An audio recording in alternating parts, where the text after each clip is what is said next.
What's up, Brad Squad? It's your boy Yonathan Elias here. Now, this week we're celebrating Hanukkah, the Jewish Festival of Lights. Now, according to the Pew Research Center, there are currently over 14 million Jewish people around the world, with 5.8 million living here in the U.S. At the end of each year, they celebrate Hanukkah. Now, food is a big part of this holiday, so we have been invited by cookbook author Leah Koenig into her kitchen to show us how she celebrates. Her latest release, The Jewish Cookbook, was named a Best New Cookbook of Fall 2019 by Food and Wine, Eater, The Kitchen, and Forbes. Now, Leah specializes in Jewish cuisines from all over the world, and I cannot wait to go and meet her inside to eat some latkes. Come join.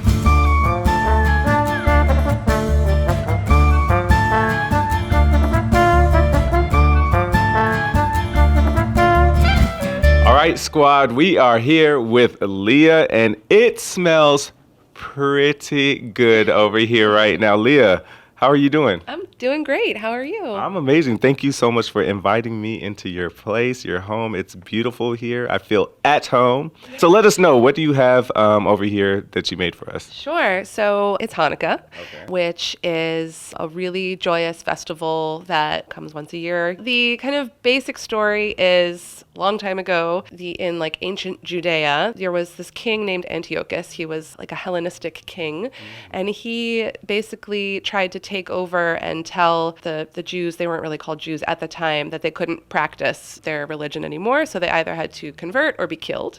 Not cool. So the story is there was this sort of scrappy band of kind of like warriors called the Maccabees, and they fought back, but they were definitely the underdog.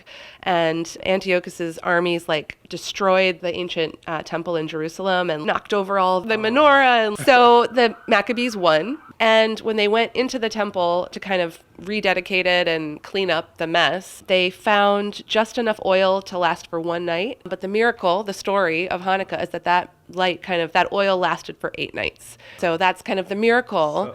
Yeah. So that's where the 8 nights come from. Wow. That's where the 8 nights come from. That's where the 8-branch menorah comes from. Yes. And it's also why we fry foods, because of the oil. Yeah. Because they didn't have candles, like beeswax candles like we use. They had olive oil and wicks. Yeah. So one of my favorite expressions, the one I grew up eating, is fried potato latkes, which are essentially grated potatoes with egg and flour or matzah meal, grated onions, so it's got a lot of good flavor, and then you put that all together and fry it in a pan, and kind of hard to argue with that. So it's not really about the potato, because potatoes are a new world food, right? They come from modern day Peru, that's where they originated. So it wasn't until the 18th or 19th century where the potato kind of made its way to Eastern Europe, whereas potato latkes come from. But at that point, it caught on like wildfire, and there's so much potato goodness in Eastern European traditions and cooking. So eventually they just kind of figured out that fried potatoes tasted delicious. And so that's how it became a tradition. And you have apples to make the applesauce, which is one of the common toppings for potato latkes. So I definitely did not know about the applesauce. Yeah, applesauce and potato latkes may sound a little strange, but it's actually one of the most common, and it's super delicious. So I've been looking at it and I've been smelling it. So can we get a little bite or something while we just talk? Yeah. You tell me. So we have 2 types of latkes here. We have a regular potato latke, which I'll give you one of those. Okay. And we also have a sweet potato latke with curry in it, which is a more modern expression. It's not a traditional latke, but I think they're really, really special. To try that. So this applesauce is the same one I grew up eating that my mom made. She always kept the skin on the apples, and that's why it has that kind of rosy color. And she always blended it really smooth, which I loved. This is sour cream, which is the other common topping. I put za'atar, which is a Middle Eastern spice, and olive oil on top. So it kind of gives it a little something different. And then this is labna, which is also Middle Eastern. It's like a strained yogurt, and it's mixed with everything bagel spice. This is a romesco sauce, which is roasted red peppers and almonds. I don't want that to touch the applesauce. So with all of these, different toppings, especially some of the ones that aren't so traditional. Yeah. Were they all just like from you, like trying to put Yeah. things together? So one of the things I like to do is to take traditional dishes and find ways to make them feel modern and fresh and kind of 21st century and, you know, put my own spin on them. Yeah. So lox is just like, you know, the quintessential bagel topping, but when you have like sour cream, I feel like it goes really, really well. So here Okay, you go. guys. All right, here, you Want want me to to hold hold this? it? Yeah. Absolutely. So we're going to try Here, I'll help you. this one. I Yeah. really want to do this applesauce one because I hope it expands your horizons of yumminess. wow. Pretty good? It's actually amazing. You know what? The way I think about it is if you go to a diner and you have hash Wow. browns and you have like maple syrup on your sausage or whatever and some drips over. Yeah. And it's like that sweet crunchy potato thing. It's kind of the same idea. Wow. I definitely want to try this curry one. Yeah, now. I would do that one. That's Yeah, what I maybe thought. the sour cream. Okay. I love its color. It's like Yeah. bright orange. It looks like the sunset. And it tastes like it too. Yay! This is really good. Thank you. Thank you. And I will say, I fried these ahead of time. Some people Oh don't my think goodness. you have to make them like right then, but you can reheat a latke. It tastes good. That curry tastes really good in that. All right, so first of all, you know, of course, the regular latkes is amazing.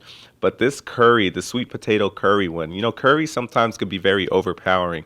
And the way that you have made that, it's literally perfect. How is it with finding spices and, you know, stuff that you've been using for these? This recipe comes from the Jewish cookbook, which was my most recent cookbook. I try really hard when I'm developing recipes to kind of get the balance just right so that anybody at home can recreate them.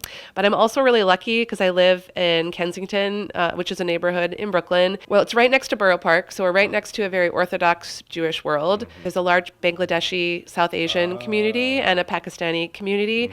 So the food shopping, it's kind of like the best of both worlds because I can find kosher cheese and I can also have access to just beautiful spices and produce just at like the 24-hour bodegas and fruit markets nearby. So it's awesome. So what gave you interest in finding the diversity of Jewish cooking? Well, here in the States, about 80% of the Jewish population comes from Eastern Europe or Central Europe, which is called Ashkenazi. That's the type of Judaism. But if you go around the world, I like to joke that aside from Antarctica, Jews have lived and cooked everywhere. So Jewish food is really a global cuisine. You know, I'm used to things like matzo ball soup and brisket and potato latkes and things that like Americans know when they think about Jewish food. But so when I'm looking for recipes, I'm really looking at Jewish food from the perspective of it being global. And so, you know, the Middle East is one place Jews have lived and live. And whether it's Morocco, Egypt, Syria, Israel now, there's just a whole world to explore. Yeah. If you went to a Moroccan Jew's home on Hanukkah, you would not have potato latkes.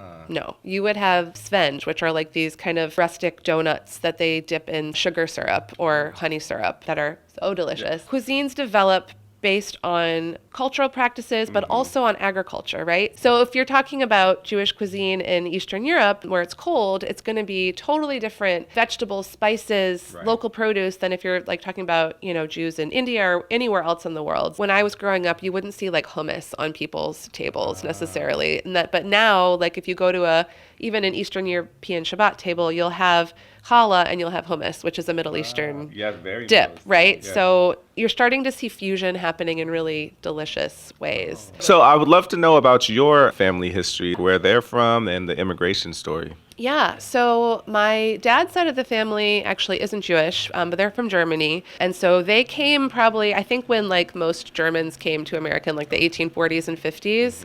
And then my mom's side of the family, which is the Jewish side, is from Russia and Lithuania. So that is pretty straight Eastern European Ashkenazi cuisine. So when we were growing up, we were not a half and half household. Like some families do Christian traditions and Jewish traditions, but my dad didn't really care one way or the other, and my mom did. So we only celebrated Jewish holidays. Let's talk about your cookbook. So tell us the process, tell us what it's about. So I've written 6 cookbooks, but the 2 that I kind of talk about the most, one is called Modern Jewish Cooking. That one came out in 2015 and is finding ways to bring traditional recipes into the 21st century. And then the second cookbook, that's my most recent one, is called The Jewish Cookbook. So the point of those books is to really try to capture as much of the entirety of whatever cuisine they're focusing on. So it's 425 recipes of mostly home-cooked Jewish food from around the world. And then 25 of the recipes are from chefs who are doing kind of interesting modern expressions of Jewish food all over the world. And that book really, for me, was like the culmination of what I had been doing for the last 10, 15 years as a food writer, because it really allowed me to decide that for me, Jewish cuisine wasn't going to just be what I grew up with. I wanted to expand the categories. And now some of the foods that I didn't grow up eating are some of my favorites. Lastly, before we leave, I do want to know, so what is your American dream?